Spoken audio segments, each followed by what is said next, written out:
Friends, welcome to Kolathur cooking. நம்ம இன்னைக்கு எறாவையும் பீன்ஸையும் வச்சு ஒரு அட்டகாசமான சைட் டிஷ் தாங்க செய்ய போறோம். வாங்க எப்படி செய்யறதுன்னு சொல்லி பார்த்தலாம். ஃபர்ஸ்ட் நம்ம இந்த டிஷ் செய்யறதுக்கு ஸ்டவ் ஆன் பண்ணி ஒரு குக்கர் வச்சுக்கோங்க. குக்கர் ஹீட் ஆன உடனே ஒரு 4 டேபிள் ஸ்பூன் ஆயில் ஊத்திக்கலாம்.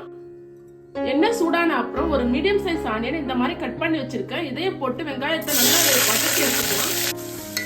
இப்ப வெங்காயம் நல்லா கோல்டன் ப்ரௌனா வதக்கி எடுத்தாச்சு. இது கூடயே ஒரு மீடியம் சைஸ் தக்காளி இந்த மாதிரி நீள நீளமா கட் பண்ணி வச்சுக்கோங்க. இதையும் நல்லா போட்டு வதக்கி எடுத்துக்கலாம். இப்ப நம்ம போட்ட தக்காளியும் நல்லா வதங்கி வந்துடுச்சு. இது கூடயே நம்ம மசாலா ஐட்டம்ஸ்லாம் ஆட் பண்ணிக்கலாம். ஒரு டேபிள் ஸ்பூன் உப்பு, 1/4 டேபிள் ஸ்பூன் மஞ்சள் தூள், ஒரு டேபிள் ஸ்பூன் மிளகாய் தூள், ஒரு டேபிள் ஸ்பூன் இஞ்சி பூண்டு பேஸ்ட், இதெல்லாமே போட்டு அந்த மசாலா ஸ்மெல் போற அளவுக்கு நல்லா நம்ம கலந்து விட்டுக்கலாம். இப்ப நம்ம போட்ட மசாலாவோட பச்சை வாசனை எல்லாமே போயிடுச்சு. இந்த டைம்ல நம்ம கிளீன் பண்ணி வச்சிருக்க பிரான் ஆட் பண்ணிப்போம். பிரான் ஆட் பண்ணிட்டு அந்த மசாலா கூட நல்லா கலந்து விட்டுக்கோங்க. இப்போ இந்த எறா கூடயே நம்ம கட் பண்ணி வச்சிருக்க பீன்ஸும் ஆட் பண்ணிப்போம். பீன்ஸை போட்டுட்டு இந்த மசாலா கூட நல்லா கலந்து விட்டுக்கோங்க. இந்த பிரான் மசாலா பீன்ஸ் எல்லாமே ஒன்னா சேர்ந்து வரணும். இது கூடயே நான் 2 தேங்காய் துண்டுகளை இந்த மாதிரி அரைச்சு பேஸ்டா எடுத்திருக்கேன். இதையும் நம்ம இது கூட ஆட் பண்ணிக்கலாம்.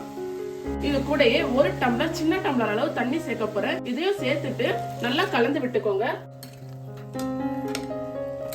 இந்த மாதிரி நல்லா கலந்ததுக்கு அப்புறம் காரம் உப்பெல்லாம் செக் பண்ணிக்கோங்க உங்களுக்கு கரெக்டா இருக்கான்னு. இப்ப நம்ம குக்கரை மூடிடலாம். குக்கரை மூடி 2 விசில் வர வரைக்கும் நம்ம குக் பண்ணி எடுத்துக்கலாம். இப்ப நம்ம குக்கரை ஓபன் பண்ணிடலாம். நம்ம இறால் பீன்ஸ் கிரேவி எவ்வளவு சூப்பரா வந்திருக்கு பாருங்க. இப்ப நம்ம இதை சர்வ் பண்ணிக்கலாம். இந்த இறால் பீன்ஸ் கிரேவி சாம்பார் சாதம், ரச சாதத்துக்குள்ள ரொம்ப சூப்பரா இருக்கும். சப்பாத்தி கூட ரொம்ப அட்டகாசமா இருக்கும். நான் சொன்ன மாதிரி உங்க வீட்டு குட்டீஸுங்களுக்கும் செஞ்சு கொடுங்க. வெஜிடபிள்ஸ் வேண்டாம்னு சொல்றவங்க கூட கேட்டு விரும்பி சாப்பிடுவாங்க. நீங்களும் உங்க வீட்டுல இதை ட்ரை பண்ணி பார்த்துட்டு எப்படி வந்துச்சுன்னு சொல்லி கமெண்ட்ல சொல்லுங்க. மறக்காம நம்ம சேனலை சப்ஸ்கிரைப் பண்ணிடுங்க. தேங்க்யூ.